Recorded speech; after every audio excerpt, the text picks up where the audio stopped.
మీద చుక్క పెట్టగానే పెళ్లి కథ తనకు వచ్చిందని పెళ్లి కొట్టు తనకు వేయగానే శ్రీ మహావిష్ణు కళ వచ్చిందని ఆనందమానందమాయని మా తమ్ముడే పెళ్లి కొడుకాయని చక్కనైన రాధా దొరికిందని అచ్చం సీత వలె తనకు దొరికిందని ఆనందమానందమాయని మా తమ్ముడే పెళ్లి కొడుకాయని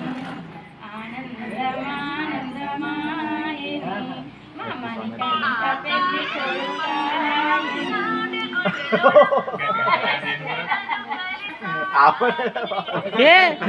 మళ్ళీ